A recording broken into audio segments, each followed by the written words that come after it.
Hello, everybody.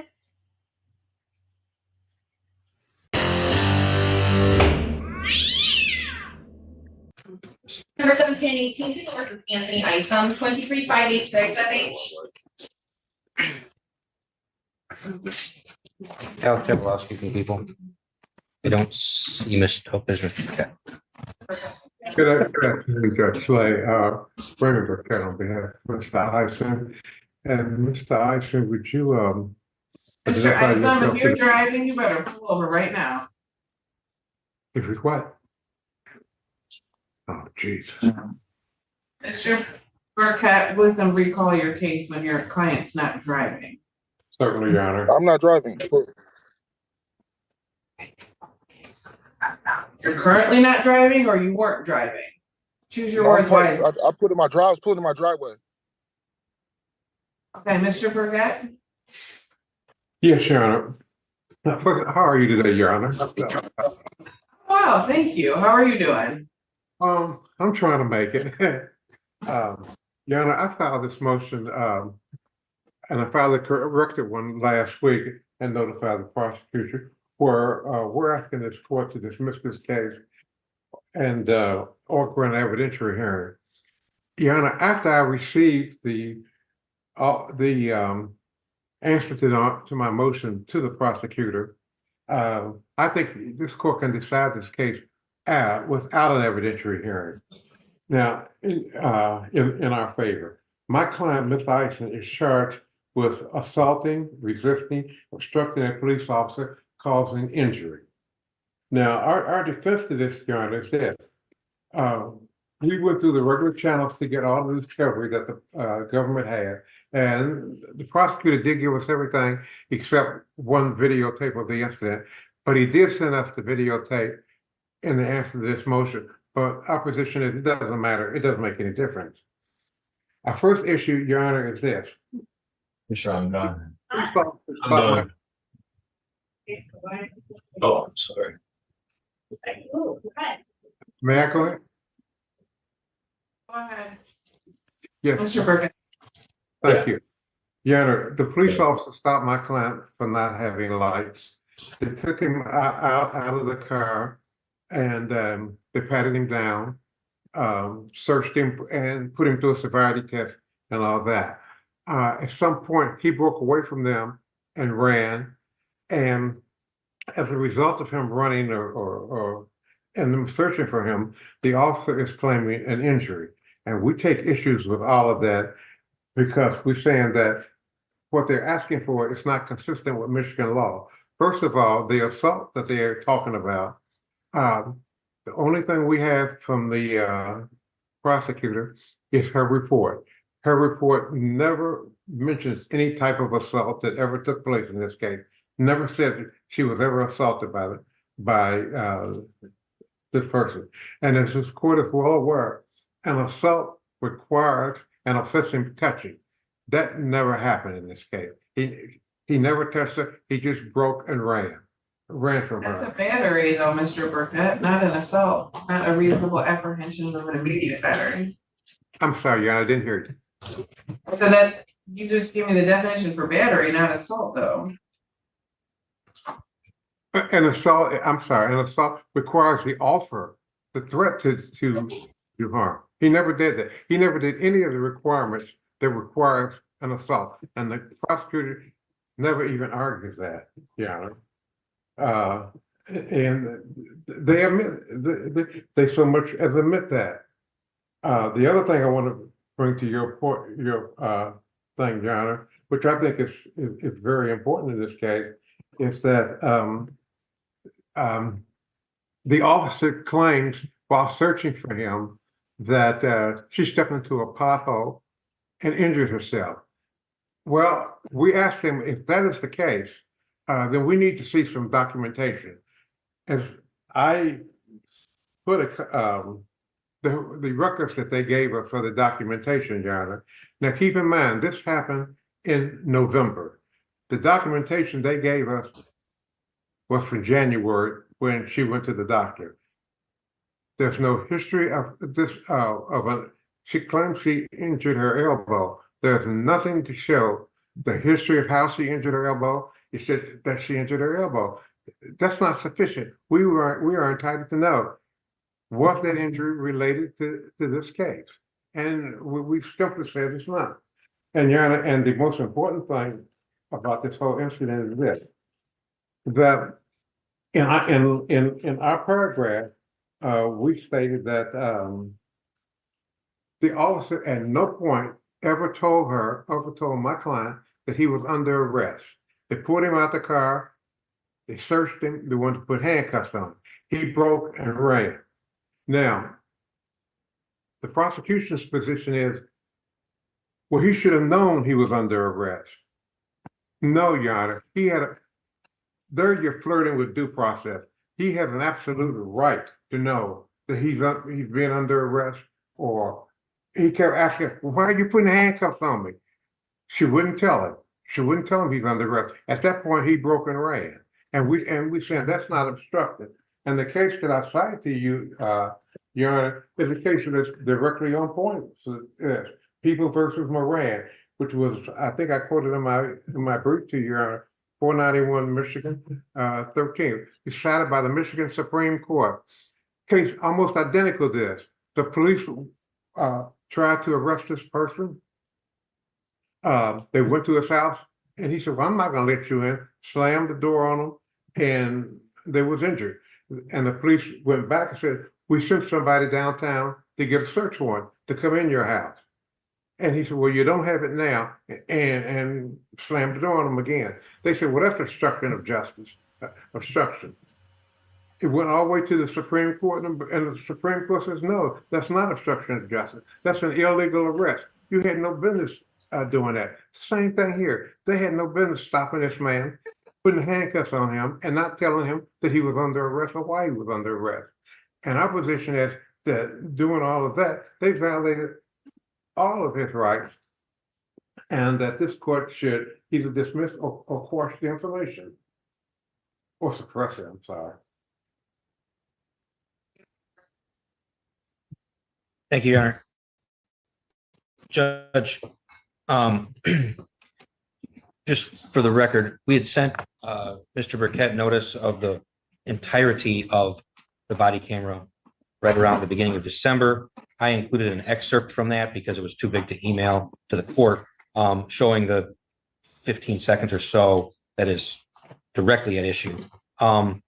There's 7 different ways you can violate the statute, and clearly the defendant did at least 3 of them by opposing, battering, resisting, obstructing, endangering a police officer. If the court wants to, if the court wants to find that there wasn't an actual assault, certainly, the way that the defendant said, "You're not arresting me," or something to that effect, and I'm paraphrasing, and threw his arms up, it's resisting. There's not, I'm not aware of any case law in Michigan that says that someone who is, 3/4 to 90% of the way through an OWI investigation has to be told they're being placed under arrest. That may go to whether or not he knowingly did something, but that's a different question. Certainly there's enough to go forward to trial. As far as the injury, the only records that we were given from the officer at this time was the follow-up report from January.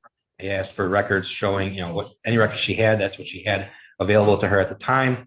And it described a fracture to her elbow, which was reflected in the report. I think there's certainly enough evidence for this case to go forward. I ask you to deny the motion. Questions of fact are the providence of the jury, while questions of law are reserved for the courts. Since the parties are not come to a consensus as to the facts, I'm not inserting myself. Neither one of you have waived a bench, so this has to go in front of a jury. And it's up to the jury to determine the questions of fact. That's under People v. Kohenek, 491 Mich. 382 and 411, a 2012 case, and People v. Lennon, which is 456 Mich. 625 at 637 and 1998 case. The defendant's motion is going to be denied. It sounds like there are some discovery issues that need to be attended to. Mr. Burkett, if they are not resolved, you should file a motion regarding a discovery demand. Hopefully you two can just work that out. At this point, would you like another pretrial hearing or are we setting this to trial? Probably a pretrial to see if we can't. She's out. How much time would you like, Mr. Burkett? I'm sorry, I didn't hear you. How much time would you like? Couple of weeks anyway.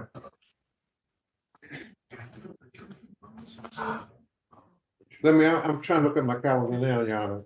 The 12th or the 26th? Those are our options. The 26th of, February. that would be fine, Yana. Okay, 26th of February it is, Mr. Isom, sir. We will see you back then. I'll prepare an order, Judge. Yana, thank you. Have a good day. All right, can you hear me? Yes, Judge, how are you? Good. Patrick needs to be kept in line already. He does that. He's that kind of guy. I know. Okay, we've got Jolyn Lynch, Lynch. We've got we've only got 5 cases with her. Taking shopping carts and camping and yeah, what are we doing with this young Miss Lynch? Are you there? Your Honor, I don't have a Lynch on my list. I think It's the same as Quinter. She said It's she what? You went back to her unit. Okay, let's bump it a day, no bail hold. She can camp up there. Stefan Milager, Milaeger. so. This one's a sentencing on a simple battery, but the victim was supposed to call in by phone this morning. He wanted to appear. Did we have anybody try to call in to Zoom or anything? No. Okay. You want to just go forward? Yeah, I'll go forward. Okay, go ahead. So in this case, basically, okay, defendant standing there, perfect. The defendant walked by a woman and the victim. Defendant started basically trying to attack this woman. Victim got in the way. The defendant was swinging a cane. He ended up hitting the victim in the chest with this cane. So the victim was pretty shaken up by what happened. I was actually surprised that, I mean, maybe he had technical difficulties, but I know that he wanted to be here to at least listen to what happened. The violence in this case is egregious based on hitting someone else in the chest with a cane.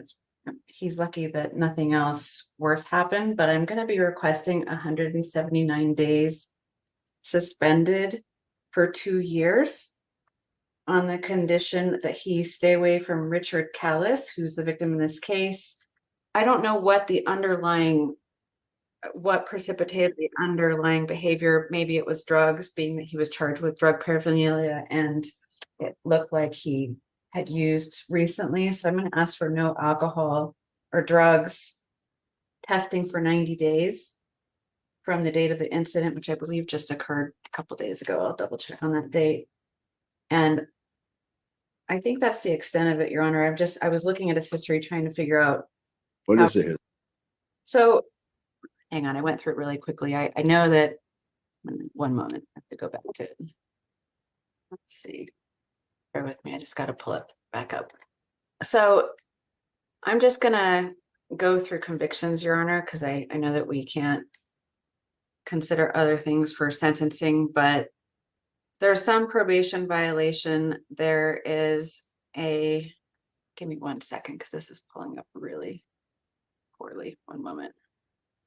There we go. I had just pulled it up earlier and this time it was all completely garbled.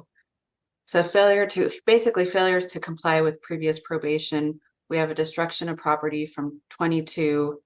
We have a felony violation condition of parole. That one is 21. Some of these are getting a little bit dated, but we do have a home invasion, and that one is from 2019. So maybe drugs are the underlying issue on this. I thought I saw another violent charge. Let me just look for one more thing. So it looks like there was a willful cruelty, or no, I'm sorry, battery on a spouse, and that was 2010. And that's the extent of it for dispositions. What, how egregious how hard did he hit him with this cane? It doesn't say exactly how hard, but I mean, I imagine if the victim was sent to the hospital, then we would be in another court. No, the victim was not sent to the hospital. The victim was not sent to the hospital, but he was struck in the chest with this cane. I mean, basically, the victim tried to get in the way. He was between the defendant and another person who was a woman who the defendant was swinging the cane at initially. Defendant or victim jumps in between the woman and the defendant, and he gets struck with this cane. Okay. How long we been in jail, Patrick? Thank you. I've been in custody since I believe the 9th of August. So we're looking at 5 days in custody. I can tell you that he served in the Navy from 2005 to 2009. He was in a combat zone. He worked on the flight deck. I talked to him about Veterans Court. I talked to him about community court. He just wants to be left alone and live on the river by himself. He's currently on disability, and he received benefits from the VA hospital. I was hoping that he would reconsider and do some type of long-term treatment program because he deserves the benefits that are owed to him. But at this point in time, he just wants to be left alone, Judge. So I'll submit it. Veterans Court would be ideal, Great. but that's up to him. Mr. Malager, are you there? Yes, I'm here, Your Honor. All right. Did I say it right? Milliger. Okay. What do you want to do? Do you want to go to Veterans Court, get some treatment, get some help, or do you just want to be sentenced today? I'd prefer to just be sentenced, Your Honor, to be honest. All right. And I did disagree with some of the things that she said. I contended with a few of the things, such as there was no woman that I recall. I was not trying to strike any woman. He was not getting in the way of anything. He was honestly, I tried to hit him, and I did, to be honest. Why? And also, every other, let's say, like, I've had a couple of violent cases in my life. Pretty much every other case, up till recently, I've done stone cold sober. So I wouldn't say that there's any real correlation with drugs or not drugs. I don't see any correlation myself. Were you stoned or drunk that night? I wasn't. I was a little bit stoned. I had some marijuana that day. It was daytime. Why did you? He was taunting me, Your Honor, to be honest. And then as soon as I got mad, it looked like he was just standing there waiting for me to do something so that he could press charges. That's the way I saw it. And then all of a sudden he's like, "No, I'm pressing charges." But like, honestly, he goaded me into it. And yeah, I shouldn't have let him, manipulate me like that. But that is, from my point of view, that's what happened. All right. Honesty. I can just give you flat jail time if you're willing to stay alcohol and drug free for the pendency of your probation. I'll give you probation. What do you want to do? So probation, you're saying? In probation, you got to stay sober. No drugs, no alcohol. You'll be tested. Or if you think that you can't make it, then I'll just give you some time right now. What do you want to do? Because you're a veteran. So go ahead. Tell me what you want to do. Well, what kind of time would we be talking? 60 days. 60 days. Yeah, I guess I'd prefer to just do some time, to be honest. All right. I'm going to give you 60 days, Washoe County Jail. Credit time served towards that 60 days. And there'll be no other conditions. Thank you. And thank you for your service. Comprehended. Thank you, Your Honor. Okay. Be safe, be well, sleep sweet, and much love.